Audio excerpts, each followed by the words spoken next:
MC of the day, our nurse, who is not yet with us here, CaPEIA Kenya Chairperson, Brother Elijah Gilo, and the NEC leadership, dear delegates, ladies and gentlemen, God is good all the time. Firstly, I'm Brother Albert Nyantika, SNE representative, that is Special Needs Education.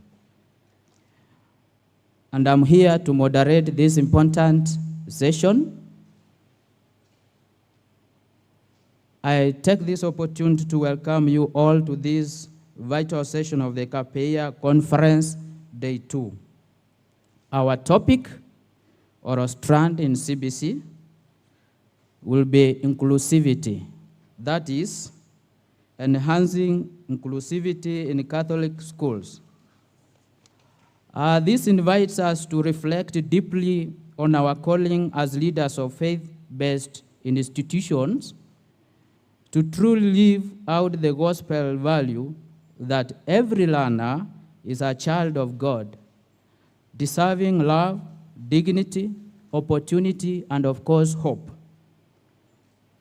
It is now my honor and a privilege to introduce our able facilitator, Mr. Sanoy Daniel. He is the Deputy Director and a lecturer at KISE, that is Kenya Institute of Special Education.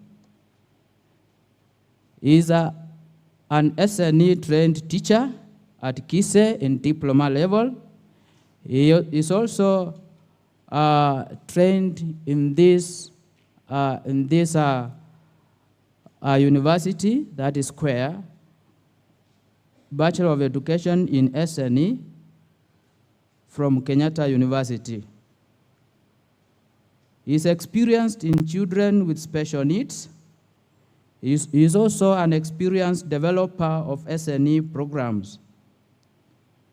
He has masters in research and is in charge of assessment department at Kenya Institute of Special Education. With him, he has been accompanied by Wanda Adhiambo, who is in charge of communication. She's here, and we hope that you have consented us to take your data. Lastly, Mr. Sanoy is a very happy shepherd. He likes looking after cows when he's free. With a deep understanding of policy, practice, and the human needs behind special education, Mr. Sanoy will guide us in exploring how Catholic schools can become more inclusive, not only in access, but also in attitude, structure, and spirit. Ladies and gentlemen, please join me in welcoming Mr. Sanoy to speak to us. We shall use sign language in clapping, and that is like this. Mr. Sanoy, kindly welcome and take us through this important session.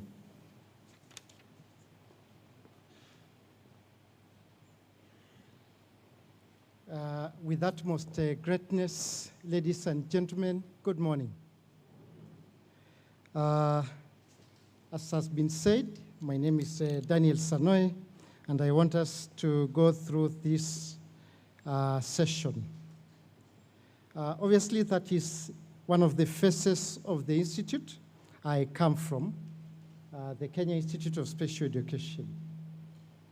That is our topic for the day, enhancing inclusivity in the Catholic schools. But allow me to just give you some information about where I come from, the Kenya Institute of Special Education. We are a semi-autonomous agency of the Ministry of Education, and one of our mandates is to train teachers and other personnel. Other personnel are sign language interpreters, braille transcribers, learner support assistants, and all those cadres of staff. So they are the other personnel who then support special needs education.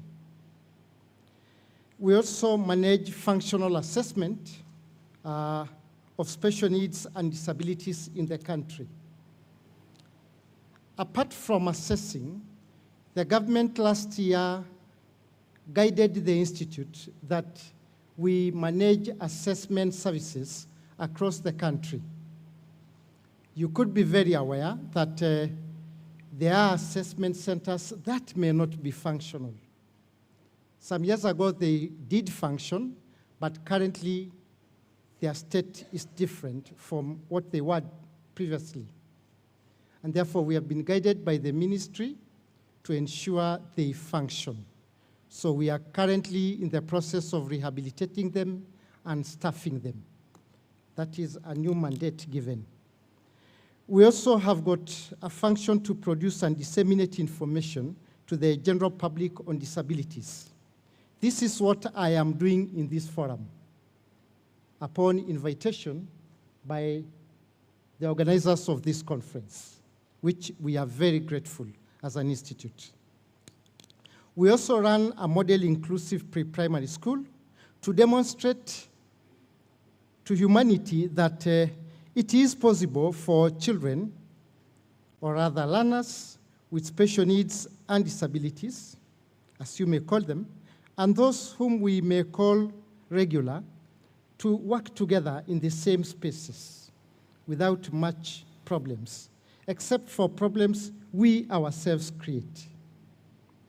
We also have a mandate to conduct research in special needs education. That is a class graduating in the institute. Within the item of production of assistive devices, we have also now started to supply. And in the process of supplying to the schools, they wear and tear, and therefore we repair them, be it braillers, be it audiometers, and any other equipment that requires repair and maintenance. That is functional assessment service at the mashinani level. That is a mobile truck which we use to reach out to the communities, where we carry our equipment that may be sensitive. There are equipment that are extremely sensitive, like audiometers, that will easily alter readings and measurements once they are not functioning or there is dust or anything like that. That is a parental empowerment center coming up. We are aware as an institute that there is extreme need that as we assess children and identify the nature of their impairments and guide them on school placement, there is probably a deeper need to inform the parents of those children, to inform their caregivers of what are the needs of the children, what is the prognosis of those disabilities, what is the educational implication of those disabling conditions. So alongside CBC guidance, we are doing a parental empowerment center that will be used for training purposes of parents on issues disabilities. As I said, we have got a function to disseminate information to the general public. That is my director, Dr. Norman Kiogora. We do roadshows to disseminate information to the public on issues disabilities. That one is a factory coming up at Kise. This is a factory coming up. It is at a higher level than this one now. Probably this one is a month old. That the government is assisting the institute to establish so that we are able to produce assistive devices. Those we are not able to produce, we could get franchise to assemble so that we look for ways of lowering the cost of assistive devices needed by the children in the school system. be they wheelchairs, be they weight canes, be they assistive technologies. So that is the preparation that is going on, and by end of year, we are looking forward to start operations. Equipment has already come in. That is what you can see in the picture, in readiness for completion of the workshop and production of assistive devices. This year, we supplied to 375 schools 28,434 assistive devices to be used by learners with special needs and disabilities. We expect this, that was last year, 2024. This year, 2025, before end of year, we expect to supply to 500 schools.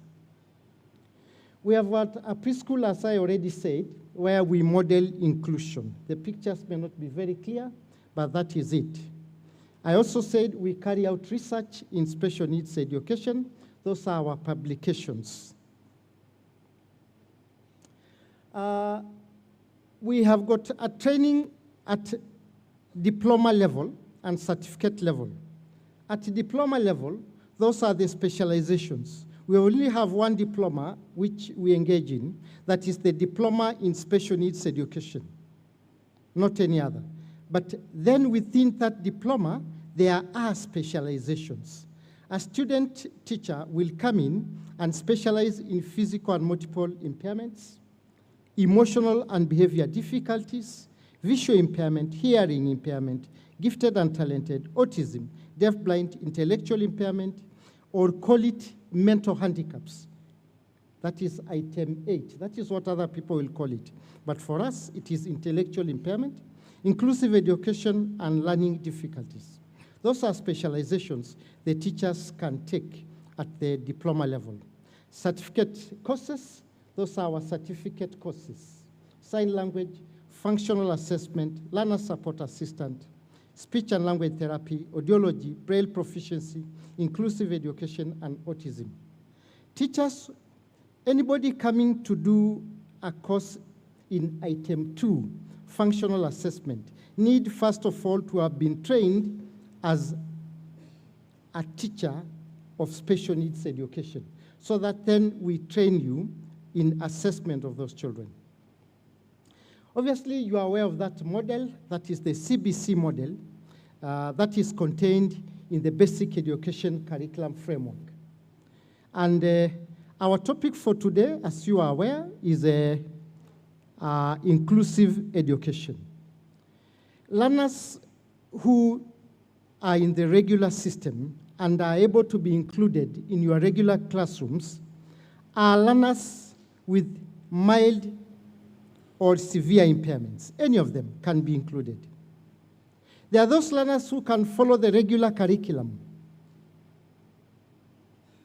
Regular curriculum, because once adaptations are done, then they can follow the regular curriculum. These are learners with visual impairment, learners with the hearing impairment, learners with the physical disabilities, mild and moderate CP, they can follow the regular curriculum. Learners with emotional and behavior difficulties in our classrooms can follow the regular curriculum.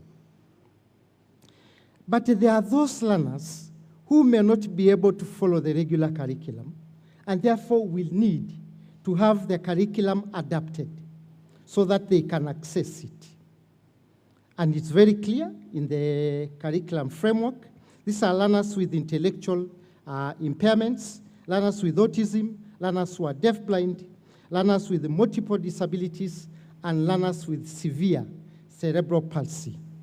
Their disabilities may be so severe that they limit their ability to follow the regular curriculum. That one is that. Those are placement options that are there in this country. And the placement option of our interest is the inclusive setting, that is item 4.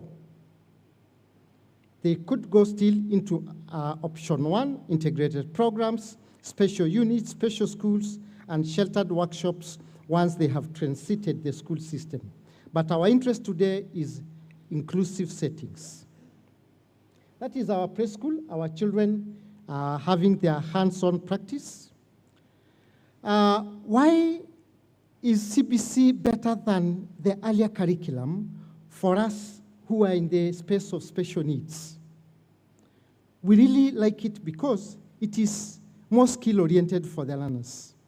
Many of the learners with severe disabilities may not be able to follow strict academics, and they want things that are practical.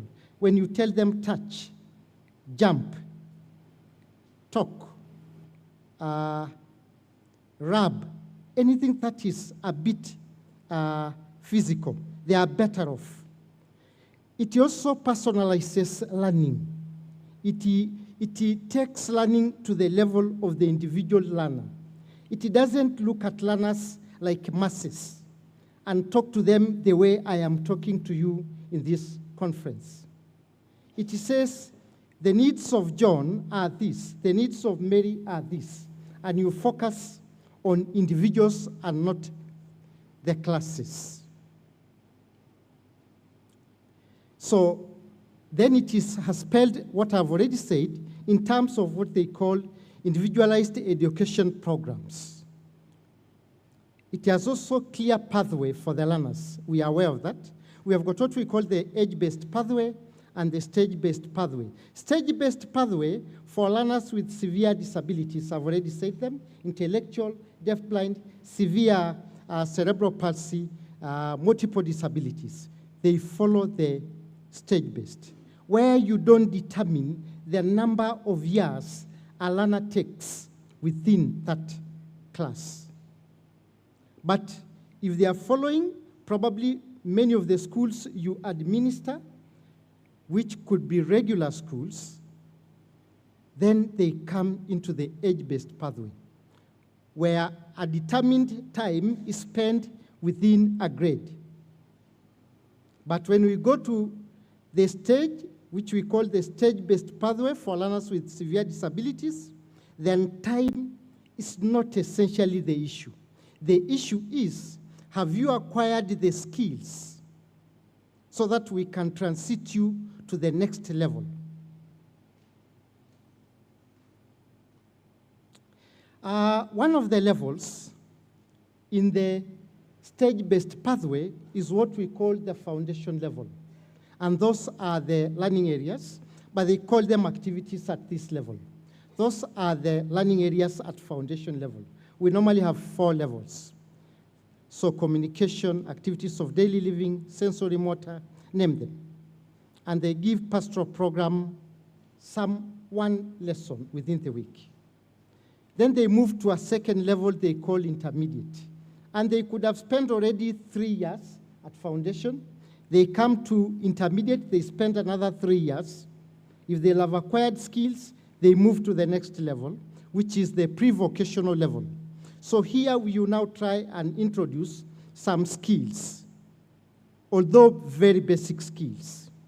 And the many skills that are introduced at this level are in item 1, which we call pre-vocational skills. And within that learning area called pre-vocational skills are a composite of 13 skills. And those are the 13 skills that learners are expected to sample. They go through them, they learn them with the focus to try and have the learners identify their area of interest. That is the gist of it. Where could you do better? What interests you within these skills? Once they have done that, and they have identified your area of interest, then they move you to now another level, which is the final level, called the vocational level, which has got 4 learning areas: the religious education, life skills, physical education, and sports. You see now it has changed from pastoral program to religious education, because these are learners who could be very aged even. You could have somebody age 20 here, I can assure you, or even 18, 17. So then they are able to do religious instead of pastoral. Within the vocational skills, are a composite of 43 skill areas, where now the learner who was at a vocational level identified already their area of interest can now actualize that interest at the vocational level among the 43 skill areas. Sorry, you may not be able to see. I'm trying to expand it so that you could probably see it.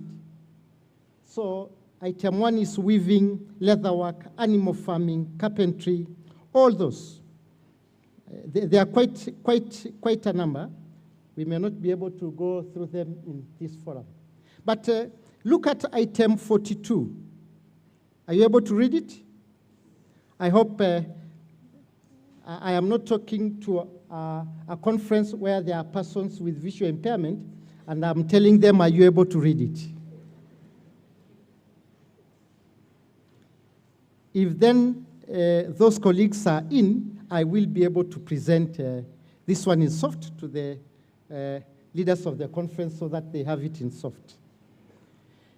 What is item 42?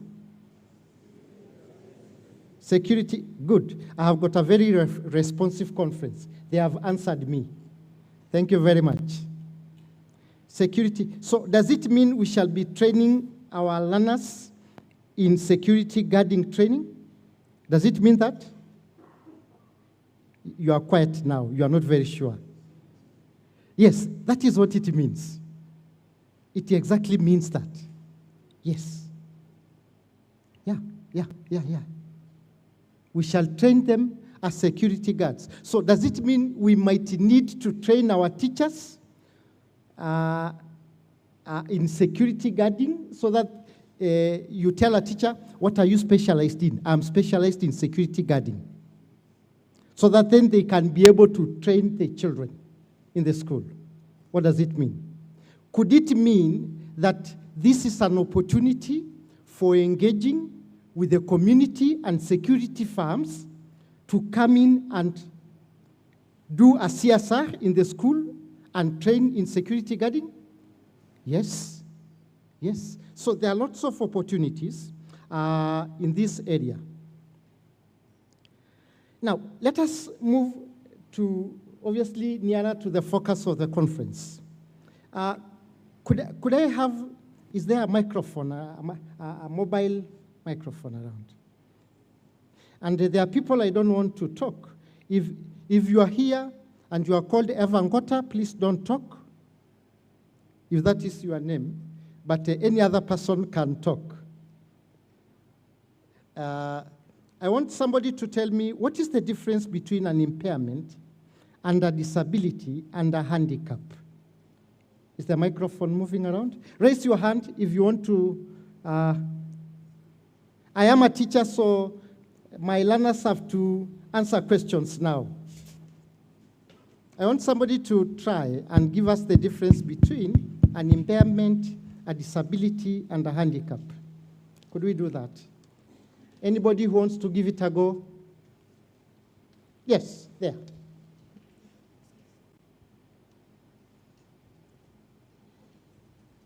Thank you.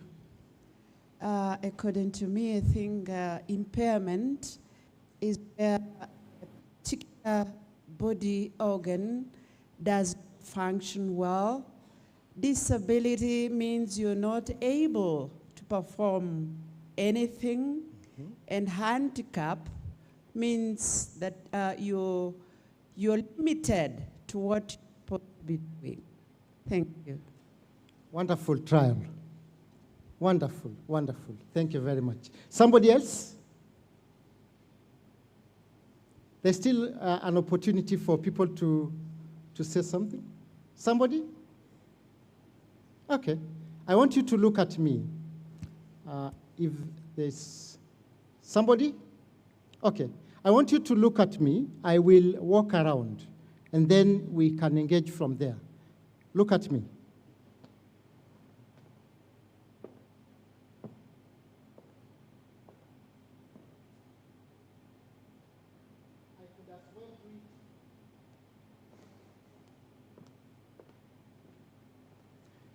So if I walk that way, Am I impaired, or am I disabled, or am I handicapped?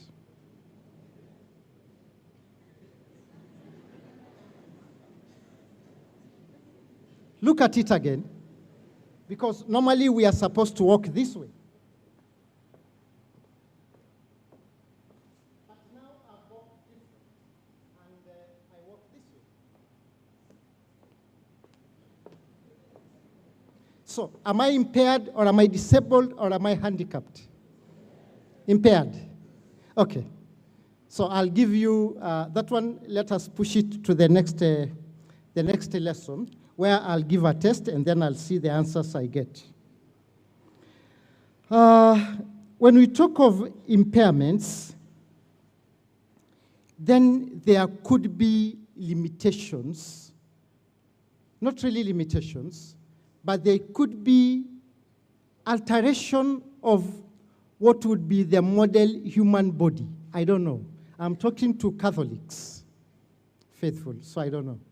The model human body, the way it is supposed to be, that a human being is supposed to have a head, a hand, a leg, fingers, that function in specific ways. If then they have been altered, if the shape has been altered, if the eye does not see, if they hear, the ear that is supposed to hear does not hear, then there is an alteration of it. For those who read biology, there are small bones inside the ear called the ossicles. Many years ago, almost 40 years ago, not 40, almost 45, I was in Form 4. And I remember those words, hammer, anvil, and stirrup. I still remember them. You remember them? Then if they have been altered inside, then they are not able to function and do what they are supposed to do.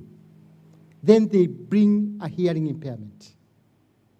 So if anatomical structure has been altered, then impairment comes in. Anatomical, the way it was supposed to have been designed, then an impairment comes in. But then a handicap comes in when that hand is not able to do what it was supposed to do. There is now limitation of function. If the hand was supposed to swing in order to balance the body and it's not able to swing, then that hand is handicapped. Or it has handicapped the person. Limitation of function is the handicap. But what do you mean by, is a disability, but what do we mean by handicap? When you walk the streets, very likely, you will see our colleagues with impairments seated somewhere. You could see a colleague, a human being seated on the street, and putting their hand in the shape of a cup, that way. So then that hand is cupped. So handicap. Are you getting me? So then it is a social implication of an impairment. When an impairment is there, that the anatomical structure has been altered, then it causes a limitation of function, which we call disability. And that's limitation of function, because the person is limited, then they use it socially. Then we call it handicap. You use now your disability for social purposes. Are we together? Yes. These are the types of impairments you can see. So when somebody is unable to see, then we say visually impaired, hearing impaired, physically impaired. Don't say physically handicapped. No, it is wrong. That person may not be physically handicapped. Once the legs are unable to function, we could provide a wheelchair. Once you have provided a wheelchair, then the limitation of motor is removed. Then the person is not physically handicapped. They are able to walk into this room and sit wherever they are, because the disability, the limitation of function has been removed by provision of an assistive device. I hope now we are trying to be together. Is that okay? Thank you. I have deliberately put those terms that way because if you see burns bring about physical impairments. Because they could, once the body is burnt, it could limit sensations, it could limit motor movement, it brings about contractures. So then it is an example of a physical impairment. It is a deliberate thing. I've also put deliberate things like sickle cell anemia. Sickle cell anemia is a health impairment. Once a health impairment is in the body, it could limit physical function. It could limit running. Children become breathless. But as teachers, we tell them you must run. If the children were doing 12 rounds of the field, you tell them you must do the 12 rounds. If children are asthmatic, that is what I'm calling health impairments, you push them beyond their body endurance limits, then you are having problems with the children.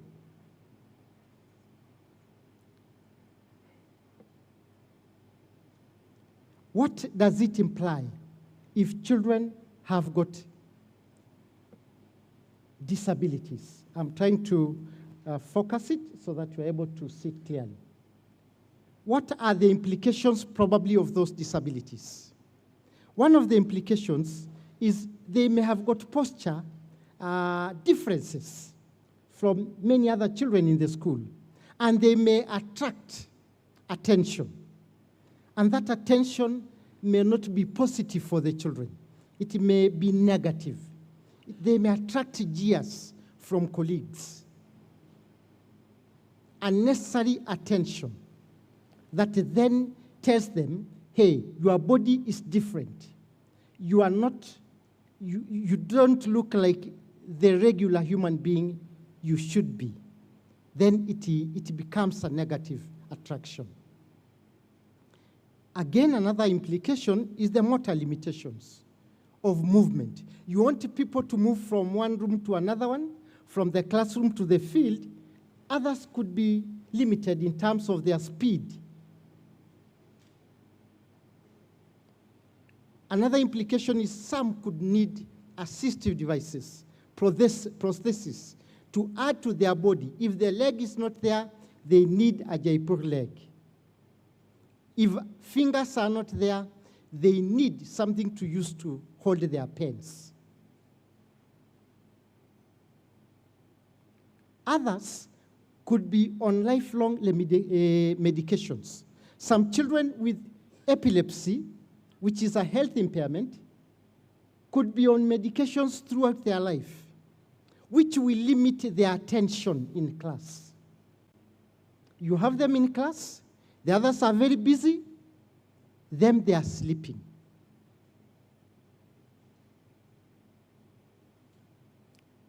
It also behooves upon the teachers, who then are responsible for them, even to remind them and schedule reminders that so-and-so, you are supposed to be taking your medications at this time. If they skip them, they go into epileptic fits, and you have got a situation in a class. Classrooms, lessons are disrupted.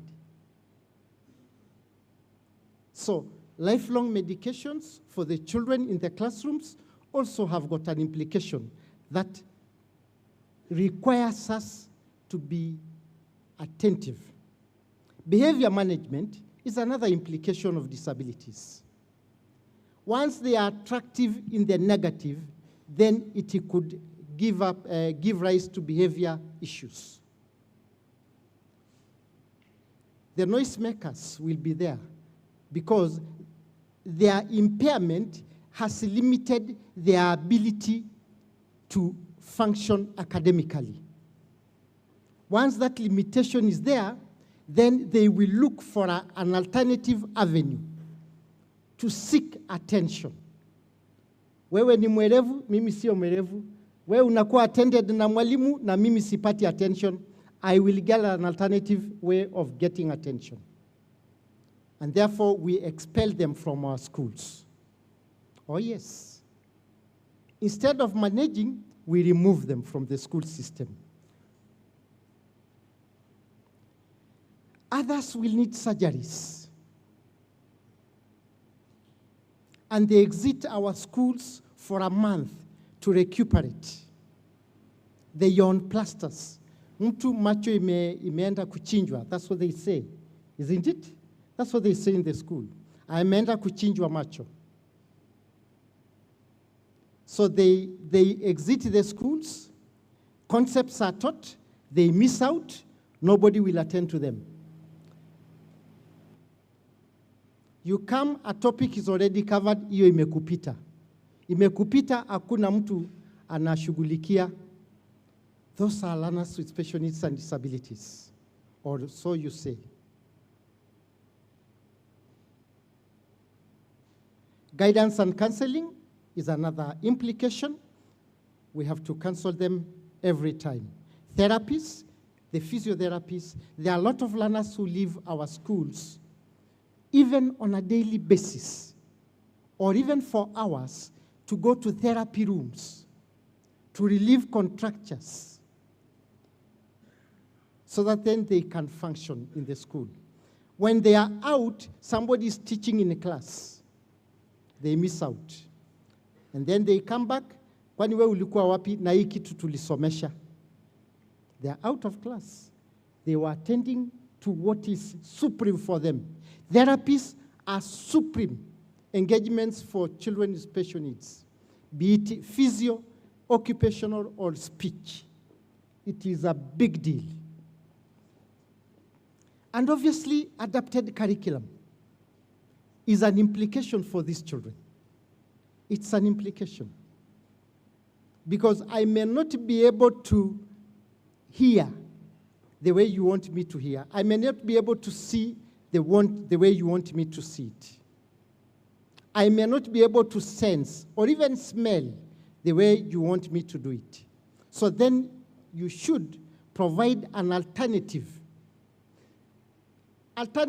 content, or adapted content for that matter, alternative methodology, alternative assessment mode.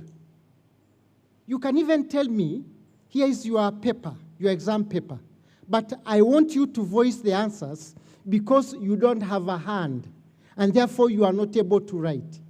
So I will bring a camera, you read the question, but because you cannot write physical output of responses, then I will give you opportunity, alternative assessment mode to voice. And I'm happy my colleague, Ivan Gota, is in the room. So that is an implication. That is an implication of disabilities. I want us to do some group exercises, and I want volunteers. And there will be not much danger in the exercise. So I assure you, coming out will not compromise anything much. You'll not lose a leg, you'll not lose a hand, you'll not lose vision.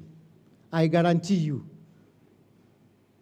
So I want some, like 4 people to come out. One from this row, one from this one, and one from that one. Zachary, we are ready with the folders? Yes. Perfect. That's my colleague. So I am looking for people to volunteer. Are you one of them? Wonderful. Please come over. Here.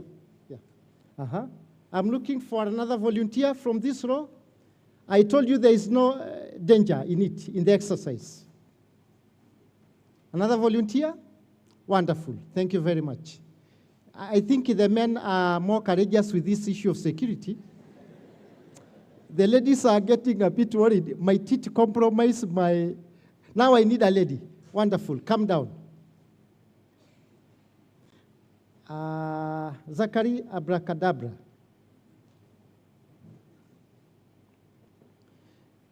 Wonderful.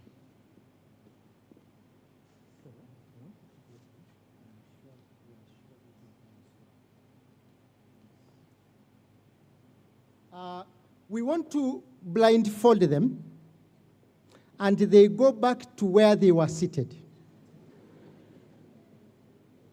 And nobody should assist them. Are we together? We in agreement? Yes. So, the blindfolds are sterilized, so I'm not worried.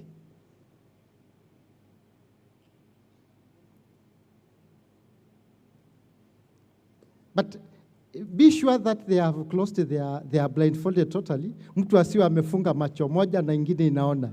Alafu tunastukia ameenda mara moja. Blindfold them.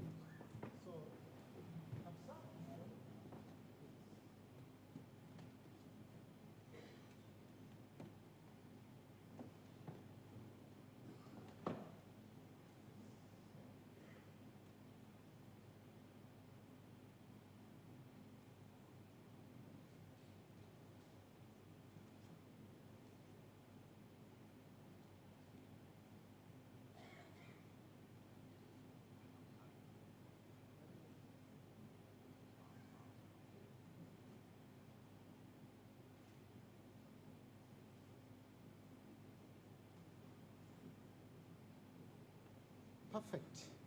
We are done. So we now give them opportunity to go back.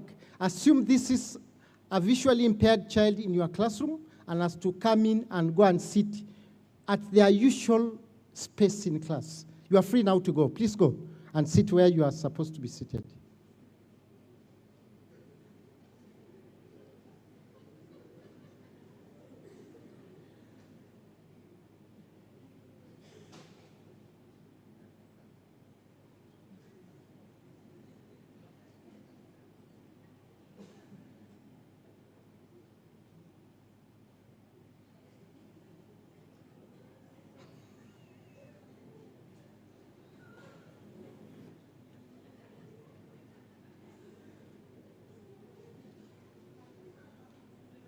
Don't move.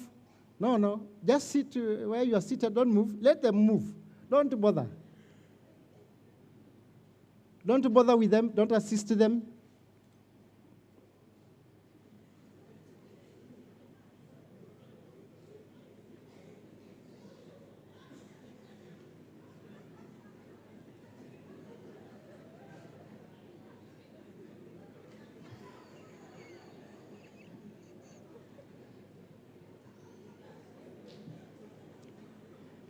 Wonderful. They are almost getting to their seats.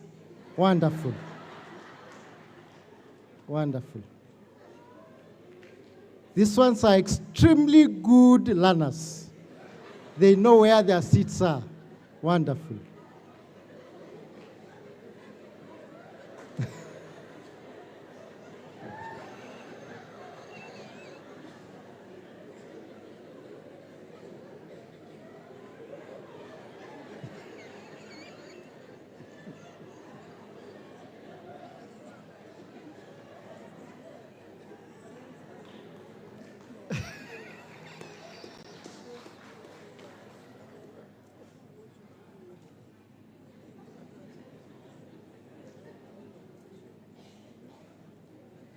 One has succeeded.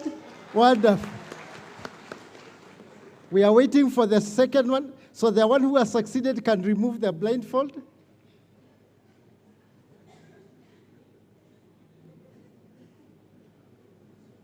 Fine. Now we can stop. Now remove your blindfold, the two others, and see where you are.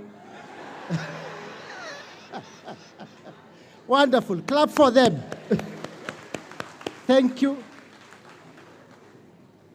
Now you can give back the blindfolds. Thank you very much for volunteering.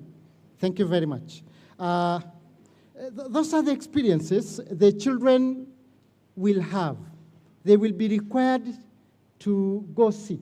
But I've got a colleague with me who has come in called Zachary. He's a lecturer in the institute, in the Department of Rehabilitation. But Zachary, you'll tell him, walk from one point to another. I've never seen you, Zachary, using a white cane. I see you running very fast, but you are blind. Yeah, it's very interesting. Probably, I don't know, whether if we have vision, then we are not able to move well. I don't know.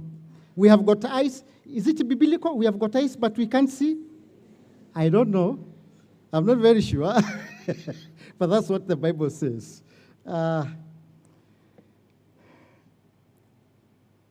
Now, let us go a little bit specific to the school environment where you operate in. Obviously, a learning environment does not just refer to the classroom. It refers to the school system, be it in or outside the school. If you take children to the national park, that is still a learning environment. If they run to the field, it is still a learning environment. If they go to the music festivals, it is still a learning environment. So they could be physical, they could be contexts, they could be cultures. This institution, the Catholic University, has got its own culture. I was once a student here many years ago, many years ago. I remember one of my lecturers was Professor Gula, the then Vice Chancellor. Yes, I think so. So it has got its own culture, and we were taken through the culture when we came in as students.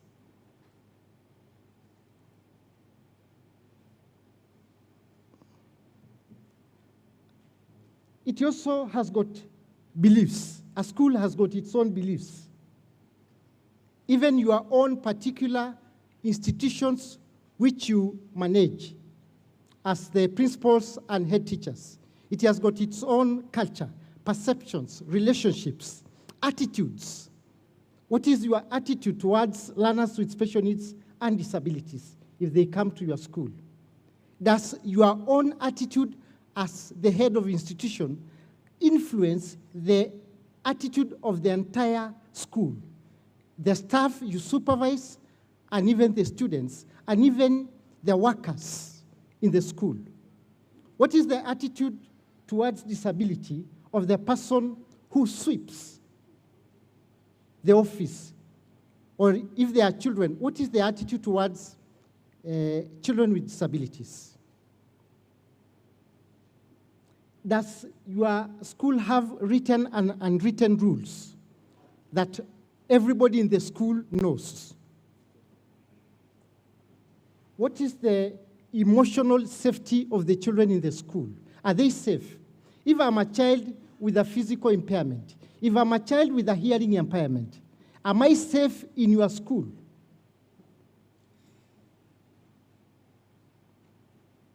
To what extent do you embrace disability?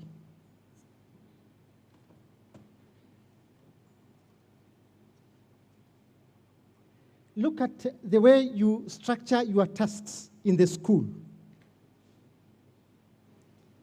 Do you put all material at the same level for all children, whether I am impaired or not? Do you require them to submit work at the same pace? Or do you have provision for those with disabilities or impairments if they are there? Do you make instruction clear? If you give long sentences and many words, the way I'm doing, some may get lost because their capacity allows them to get instructions that are short and clear. Kuja hapa. But not kuja hapa na utoke uende uniletee kalamu. They will have lost it once it reaches the level of 2 instructions. Kuja hapa na utoke uende uniletee kalamu. They will not do any of them. But if you say kuja hapa and you repeat kuja hapa, then somebody might understand. Sure. Might understand.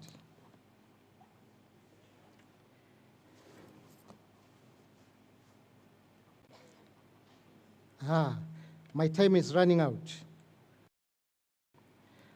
Quality of teacher-student relationship is another key item. If the quality is good, then the learners with special needs and impairments might survive. I will give you the material. I have to run because I'm told my time is running out. Discipline in the school. How is behavior maintained? Is it the same behavior for learners with impairments and learners without? Or do you bend the rules? Are the rules clear for all learners? Are behavior consequences clear to all? Or mtoto ambaye sio mlemavu akivunja tap na mtoto mlemavu akivunja, they are the same. Do you punish them equally or do you reprimand them equal measure?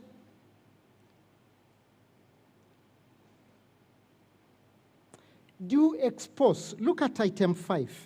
Do you expose or do your teachers expose learners with impairments to embarrassing situations? For example, wewe kawaida unachelewa assembly, yet he is a child who cannot run as fast as the others.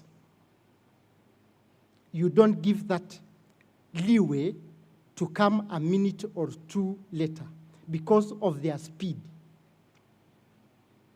And therefore, that exposing them deliberately or even unintentionally may harm them.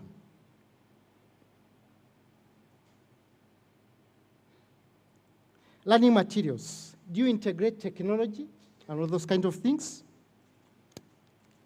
I have to run because of time, so that I can create some little time for my friend. What virtues does the school teach and stand for? Do you emphasize learning or do you emphasize grades? You see, for learners with special needs, grades may not be the ultimate. Their ultimate may be, am I able to wear my shoe? Am I able to put on my shoe? Am I able to button my shirt? That may be the ultimate for them. But not, were you able to score grade A in maths? That may have no meaning for them. Am I able to differentiate the left shoe from the right shoe? Am I able to rub my nose? Am I able to comb my hair? That is what is supreme for them. Yes. So that is very important for us to check out. Opportunities for success. I wish we had enough time, but we don't. Do we give children with special needs and disabilities opportunities to experience success? For example, not telling them to run a race with those who can make it faster than them.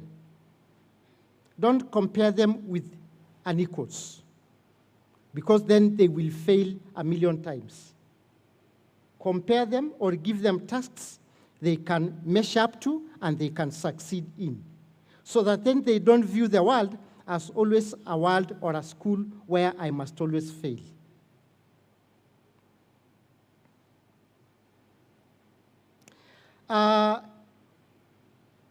As heads of institutions, then you have got a very big role. You are the people who do strategic plans. You are the people who allocate resources. You are the people who do staff management and all other things. You also ensure quality of education in the institutions you are in.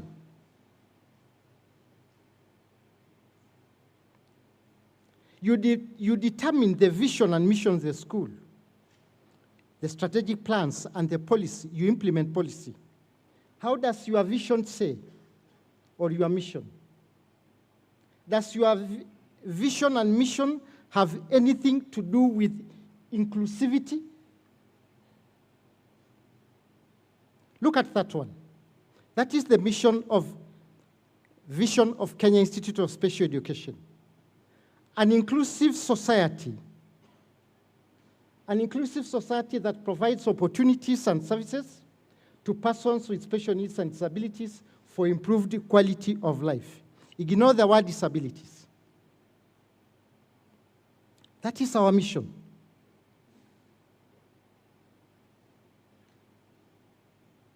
To facilitate service provision for persons with special needs and disabilities through human capital development, research, data management, functional assessment, all those kind of things.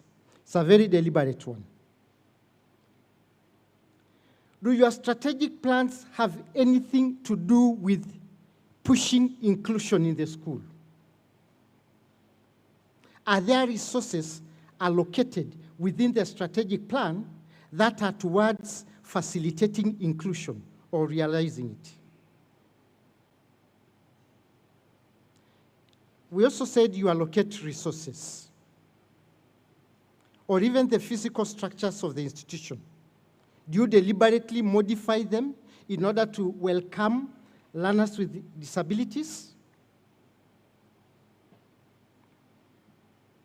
Do you train your teachers? Do you give some refresher to capacity build them so that then they are able to manage special needs and inclusion? The quality of education. Are you able to modify your assessments and even the methods? I'm running, sorry.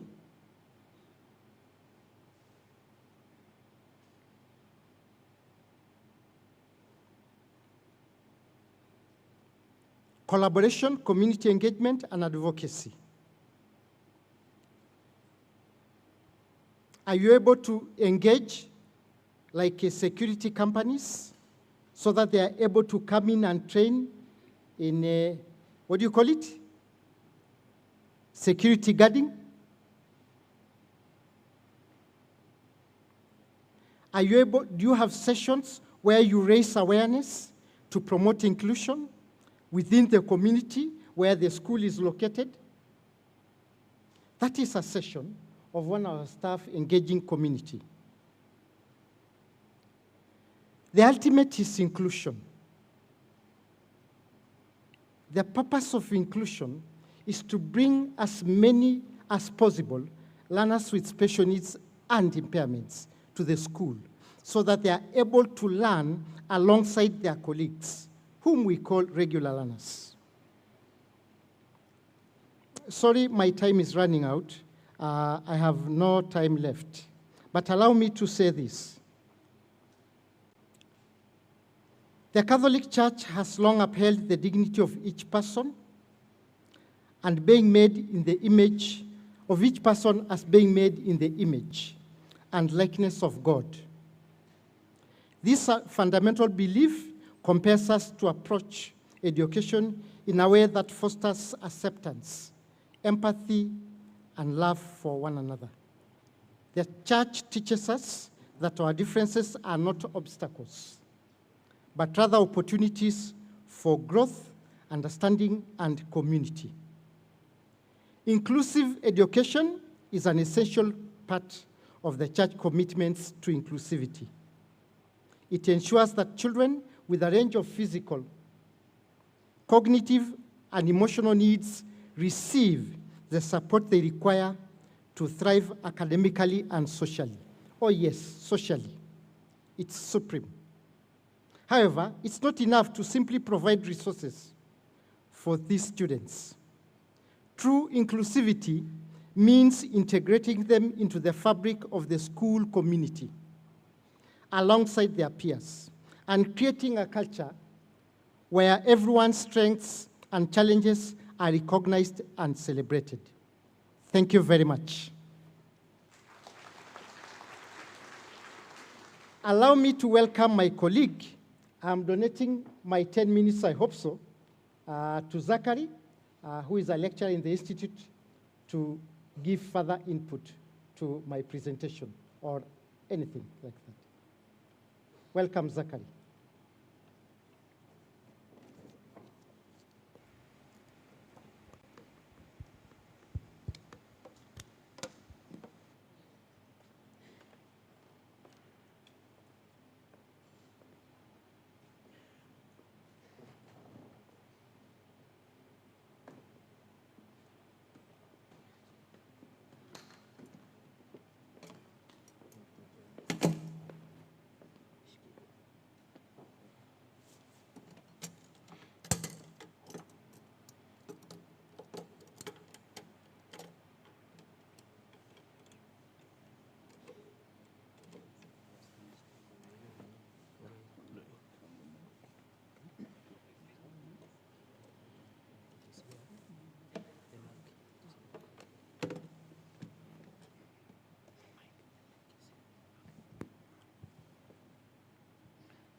So, good morning.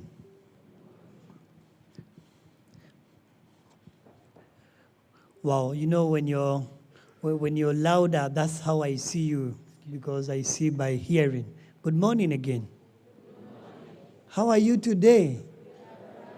Allow me just a second to have the connection to the projection.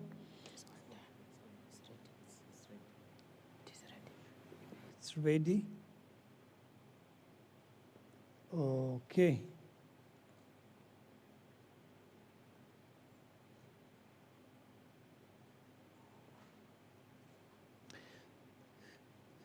So, as well said, I am really happy to be here. My name is Nyange Moasia Zachary. I work in the Institute, Kenya Institute of Special Education, and I am an educator on disability inclusion assistive technology, and so I lecture in the Institute. But then it's not necessarily about me. It's about how learners with different impairments would be able to learn their way. Sindivo? Their way, not our way. If they learn our way, then they will probably not understand. But they learn their way, they will definitely understand. My colleague and senior, Mr. Sanoi, just elaborated quite a lot. And because I may not be having a lot of time, just help me greet your neighbor and ask them to be ready to, engage practically. Make sure to know their name. You know mine.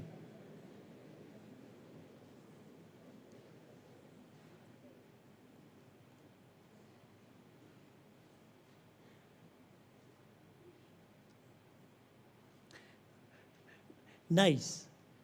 You already now know their name, right? Okay. That's awesome. So I am to share about technology. How many of us have smartphones? You can help lift it up. I agree this is a practical experience.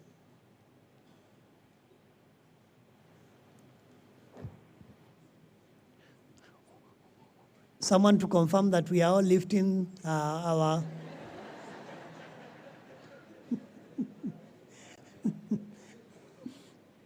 We are, right. So then, now that we have smartphones, we must purpose to get out of here being able to be smarter than the phones themselves.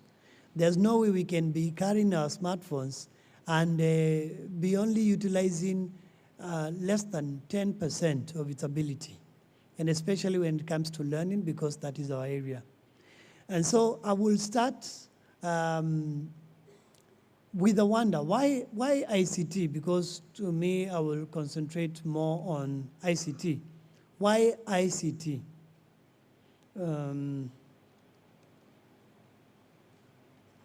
So,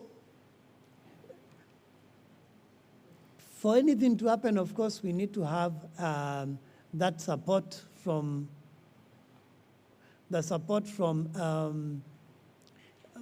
government in terms of policies. Forgive me, my slide is on 3.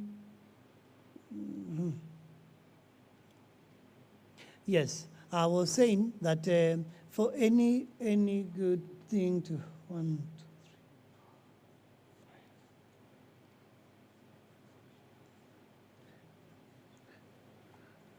3. Okay, you can see my slide? Good. So I was just saying that for anything to happen in our institutions, then we must have the goodwill and guidance also from the government. And because of that, now, that's why we have support. The basic education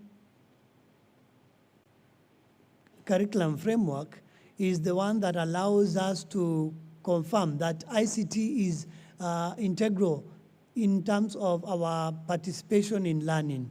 And every person is expected to be able to manipulate technology in a manner that helps them to learn. And of course, persons with disability are also people, so they also come in.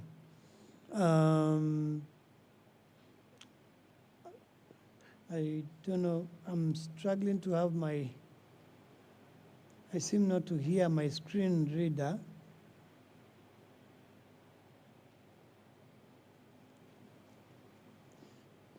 Sorry, give me a second. I seem not to hear my screen reader. Nataka transfer my screen reader to come to speak from here.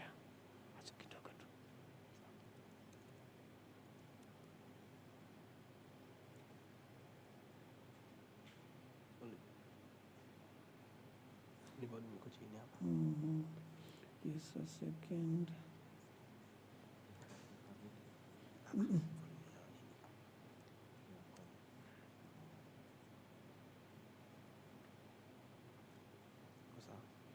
A second.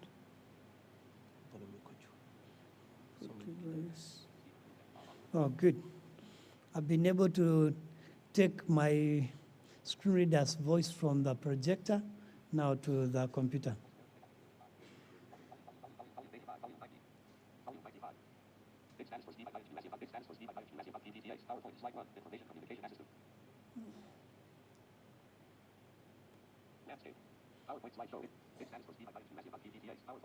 Slide 3 by assistive technology. Slide 2 by it.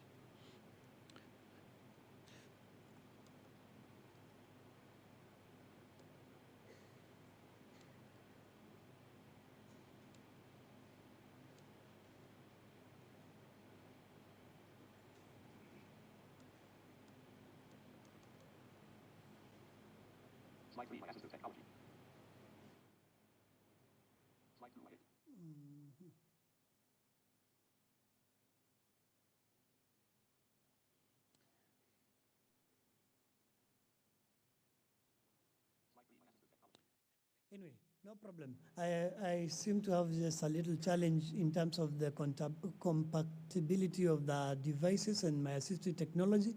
But good enough is that these slides were just to help me have you see. I have what I need to say. I was just basically saying that the reason it is technology is because we are already given the mandate, of course, by the Basic Education Curriculum Framework of 2019, and that allows us the chance then to be able to do a lot. It emphasizes that then for ICT, both ICT integration and digital literacy to happen, then learners need to manipulate devices even in a classroom setup. So these learners include persons with impairments. And my senior, Mr. Sanoi, tried his best to really explain about difference between impairment and disability. Now, just before I go, let me ask, if in case you forget your key, your bunch of keys here, and get to your house in the evening, shall you be able to get into it? Will you be able? Oh, some people have left the room. Will you be able? Oh, good. So you will be disabled from getting into your house.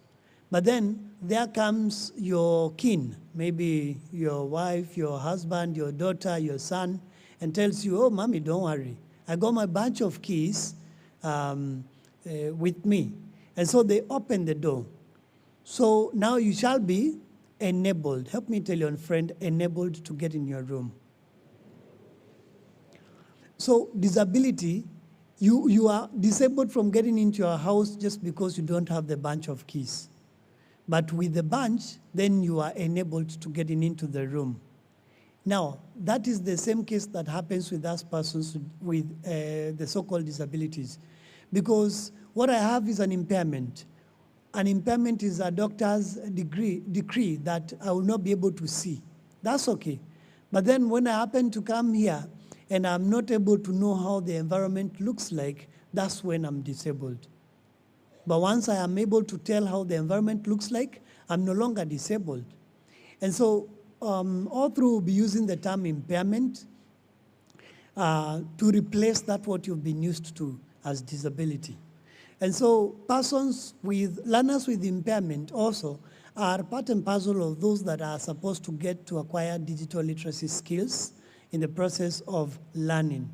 And that's why it's ICT.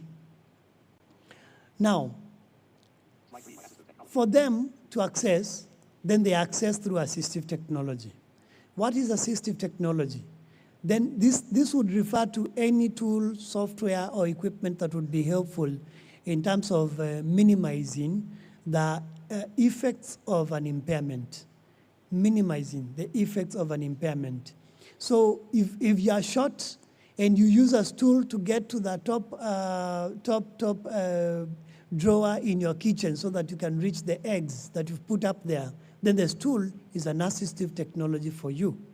Now, for persons with disabilities or impairments, in this case now that we understood, is that any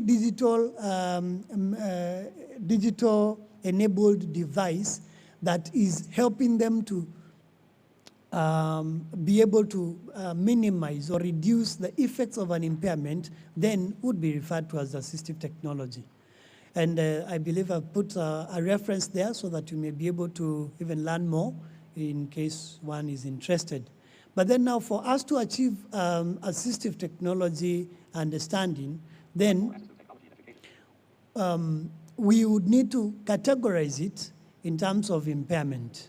Or maybe, let me ask, when we go to shop for clothes, you know, the first thing that the person that is buying the clothes assumes is that you've already seen that I'm a man or I'm a woman, isn't it? Yes, so then they will not start asking you questions unless you're purchasing for someone else. So meaning that even assistive technology would be best categorized according to impairment, since our impairment make us different. For example, with me who is visually impaired, may need a different, if you give me a sign interpreter, she may not be necessarily very helpful. Actually, they may not be helpful at all to me for now.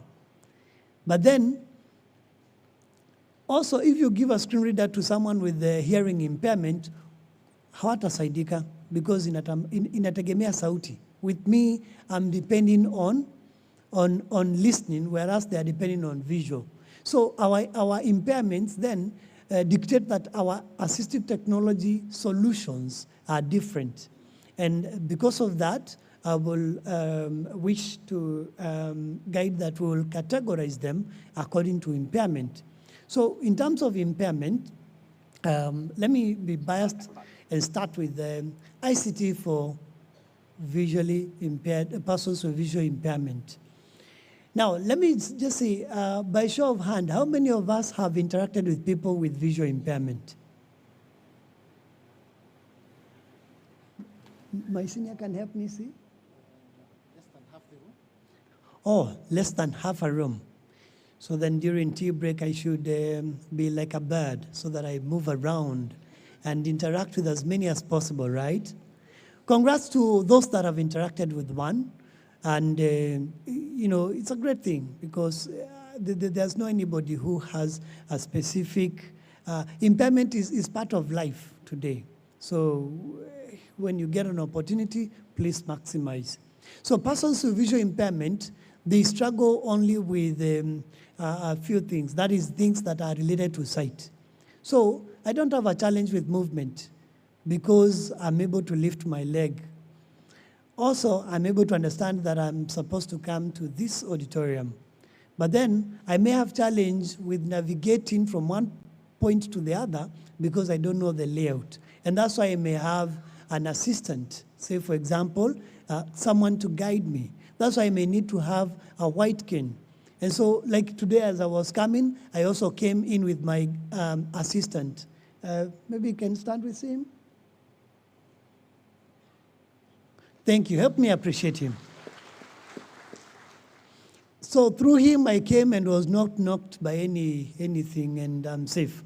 So assistive technology would be helpful to reducing these pangs.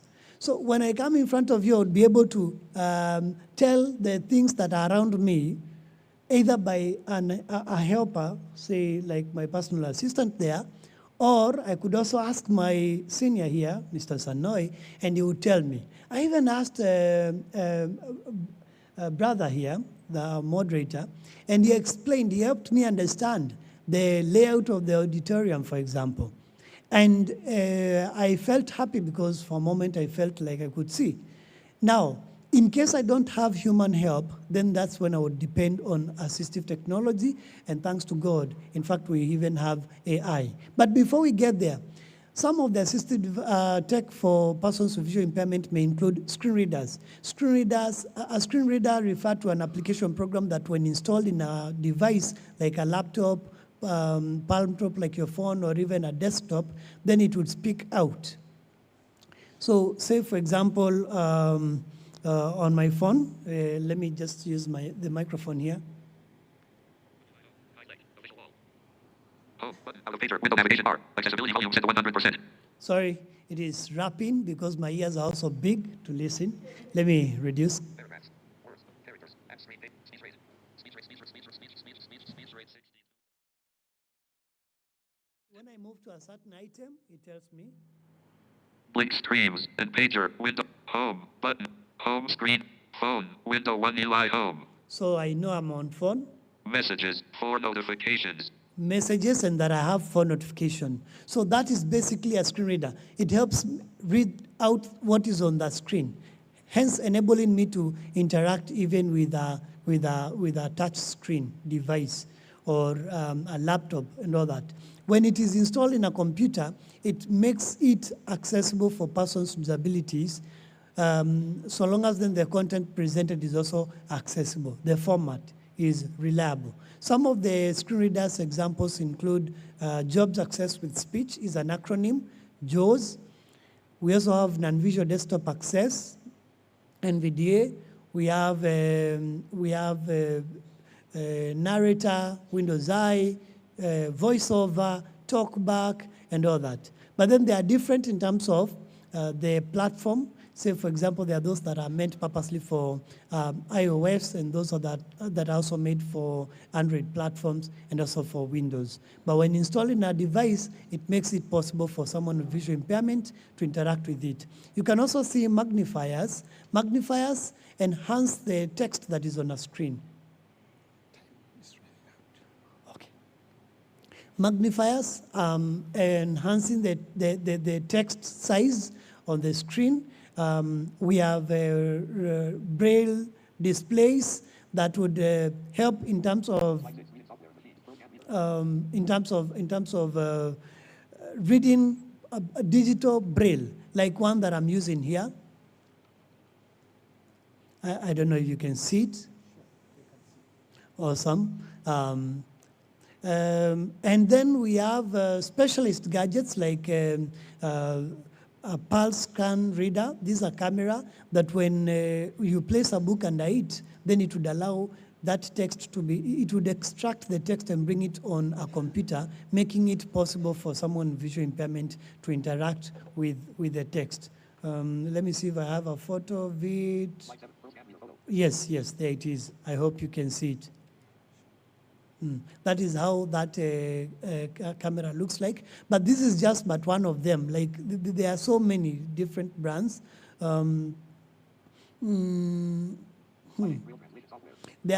When we are producing Braille manually, we use a Braille machine, different equipment, say a machine called Perkins Braille machine. We may also use slates and stylus, but when you're producing for mass, then we utilize Braille software, say for example one called Gaxbury, another one called WinBraille, there's another one called Braille Blaster, and that would help have Braille in soft. And those dots would be seen in soft, and then you'll be able to push, and it would be printed by a printer that embosses dots called embosser. I'm trying to rush. Unfortunately, time is not on our side. A refreshable Braille display that allow you to interact with the digital Braille. digital braille. So digital braille, okay, manual braille. Help me with the manual braille, please. Dash it.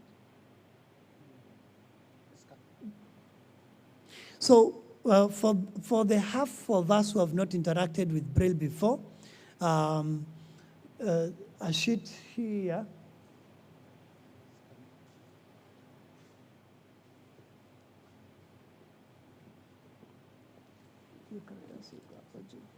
Yes, thank you. Now, just don't go very far, kindly. You could try to strap it so that you can share with them just a piece picture. So basically, this is how braille looks like for the half of us who have not interacted with persons with visual impairment. They are just dots on a paper. And so we read them, we read by touch. So I move my fingers and then I'll be able to just read the content. Maybe I can have several distributed to some of those who have not interacted with persons with visual impairment to just place their fingers on it and feel. Yes, I have two more for you. So, Button, window navigation bar. Like that, photo brilliant display. this is an example of yet another braille display. So I was talking of it being digital braille, being manual braille. Now for digital braille, we have refreshable devices like the one I just showed you, and even the one that is on screen. This allows us, persons with visual impairment, to interact with braille digitally, meaning that when I press a button, it scrolls to another line and another line and another line. And as much as that this device is small, then I'm able to read a line at a time, hence a paragraph, hence an entire story, an entire book, and all that.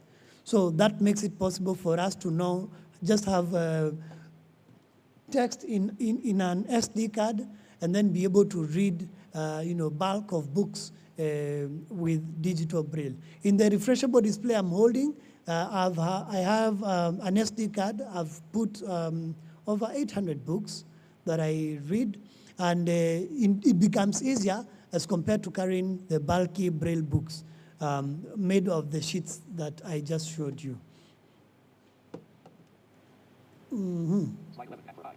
So for hearing impairment, there are several assistive technology also for them. One of them, okay, first we understand the challenge of visual impairment.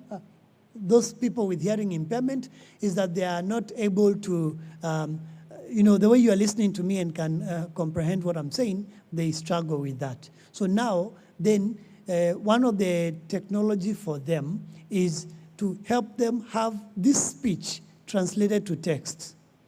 And there are several application programs that would do that. Thanks to AI, it makes it possible now for persons with hearing impairment to have real-time live captioning or live transcription with applications like Live Transcribe that you can download on your phone, and so many others like the ones that I've listed down there. Yes. Oh, God. Yeah. I'm told time is up. I don't know if I can request only 3 moments, only 3.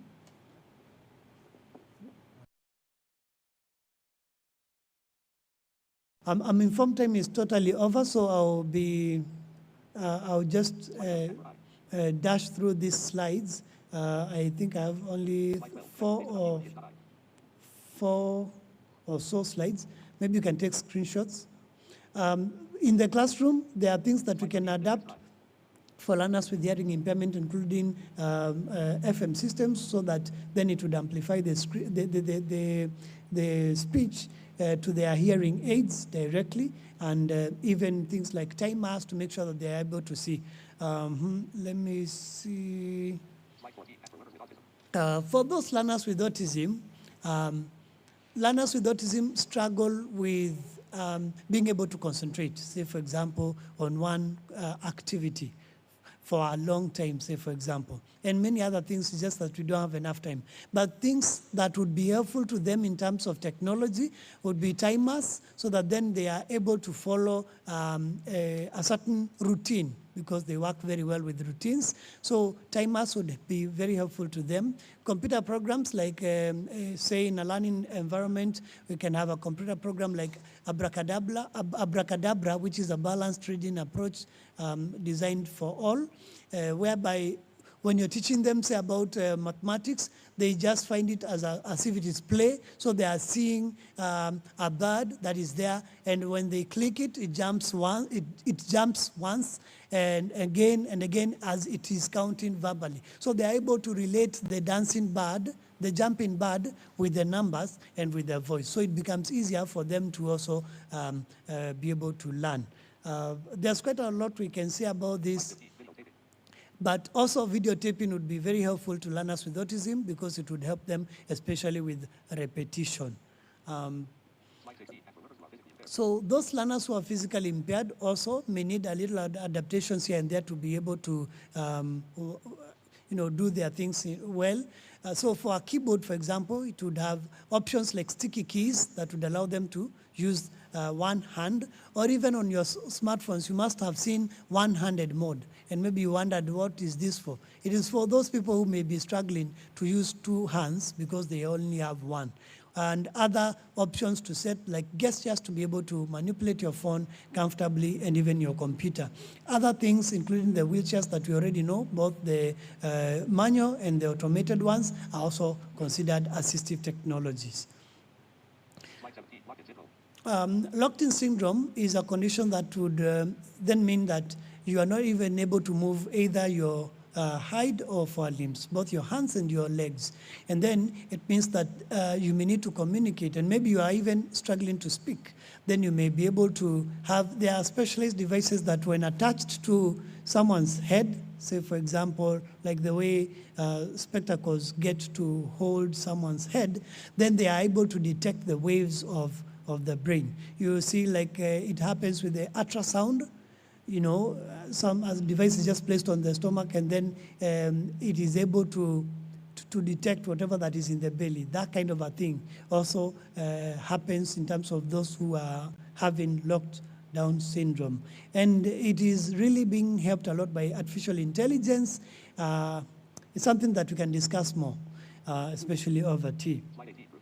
So as reflections, then it means that we can, all these things can be done. If the visually impaired can see, the hearing impaired can hear, the autistic can learn, then it means that technology makes things very practical and possible to persons with disabilities.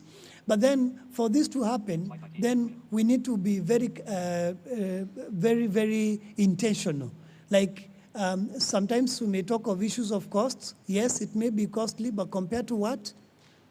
So when we think of costs, please let's prioritize the person with the impairment and the challenges they are facing. And then we'll be able to kind of consider that what they are struggling with before now choosing the kind of assistive device that they may need. Because like I said, it is fully dependent on their impairment. And lastly, as I finish, I would want to remind all of us that to the rest of you, technology makes things easier. But to us persons with impairments, it makes things possible. When my screen reader is not speaking to me, then the phone is, I would rather even have a toy because it has fewer options. The phone will have too much. But when it is speaking to me, I can manipulate it. So meaning that the screen reader is helping to make it possible for me to interact with my phone. I look forward to interacting with each one of you, and especially at a personal level, so that then we can even share more and more and even get more questions, because unfortunately, time is not on our side. Thank you very much.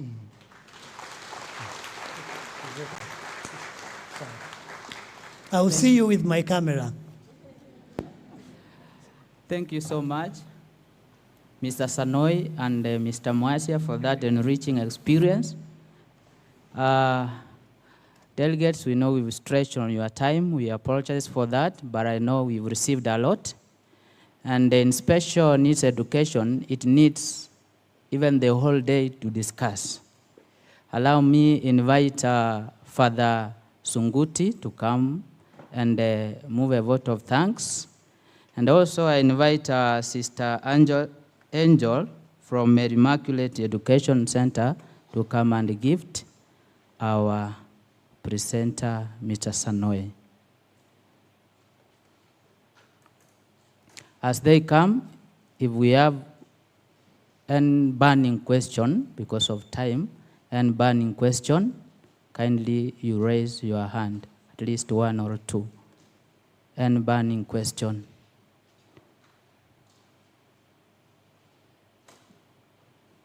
And you can also write on a piece of paper.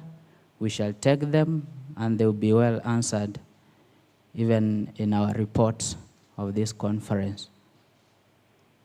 Otherwise, allow me give further time to move a vote of thanks.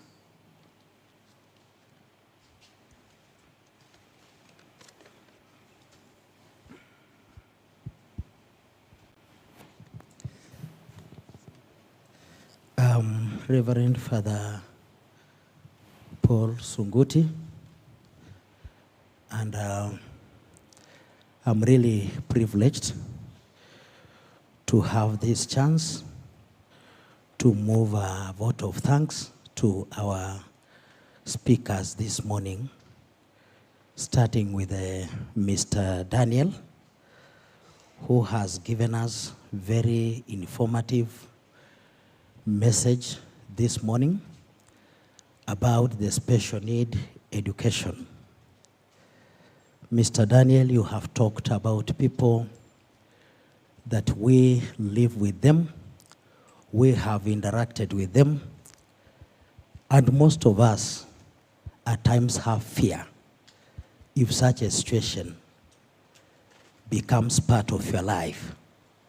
But because they are already there, you have taught us on how to accept them, assist them, and make the environment conducive for them to live with dignity. I think much more important is that you have taught us to empathize with them, particularly when you brought in the issue of group exercise, and we blindfolded the three.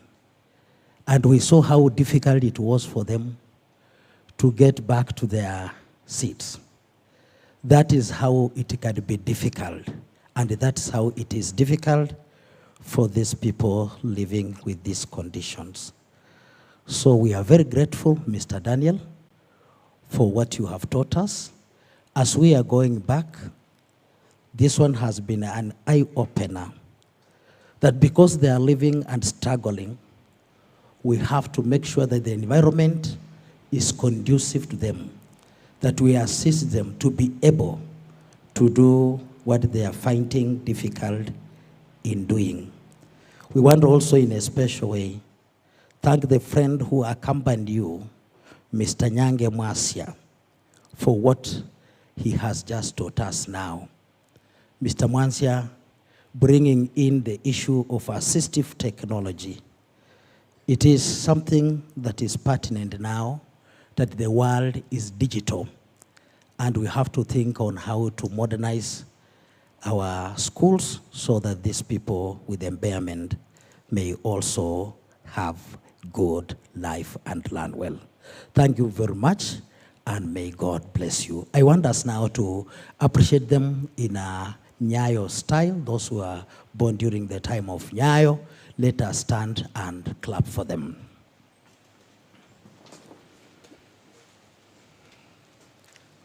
We shall clap 3 times. And you know, when I talk about Nyayo, alikuwa anasema 1, 2, 3, funga, fungua. Thank you very much, Mr. Daniel and Mr. Mwasia. Thank you, Father. Mr. Samoy, kindly come forward for the gift. As you come forward, Mr. Mwasia, also you prepare.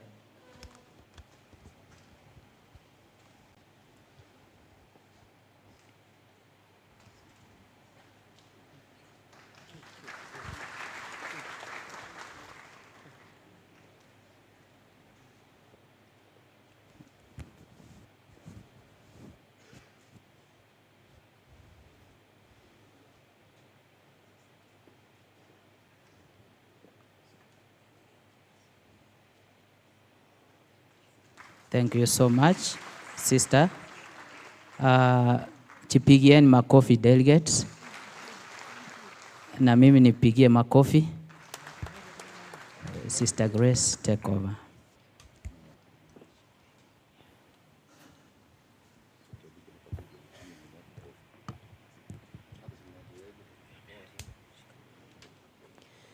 Thank you so much. At this juncture, before we take our break, we really need to appreciate the goodness of God. The miracles still exist. It is really good that we see what we are seeing on the screens and don't take for granted anything at all that God has given us, and appreciate the great minds that God has given to his people to continue working on his behalf. We thank God for our two presenters this morning. And now, before we break, I want to make some few announcements. One, we are urging all of us, kindly make sure before you're seated here, you have registered. We need the real numbers of the attendance of today and the remaining days. Our next announcement is from the chaplaincy. Today, Wednesday, and tomorrow, Thursday, we shall have confessions from 2 p.m. in the 2 upper rooms above the main entrance. Just as you get in, there are 2 upper rooms at the entrance, just above the stairs. Confessions will be going on there today from 2, and also tomorrow from 2. Then Malindi Diocese delegates, you are requested to meet your education secretary at the entrance of the auditorium before going for tea, right outside the auditorium. That is Malindi. Nairobi Archdiocese, meet with your education secretary during tea break. You serve your tea and gather at the fountain. That's from your education secretary. Meru Diocese delegates, you meet outside this hall at the registry side after tea. Your education secretary will be waiting for you there. Nakuru, you meet at the waterfront after tea. Some is after, others is before, others is during. So I hope you're getting those times well. Wote, to meet at the registry before we proceed for tea. Delegates from Wote. And we are supposed to be seated here at 11. Kindly let's observe that. And I want to believe that I will have textbook center, Abnos software.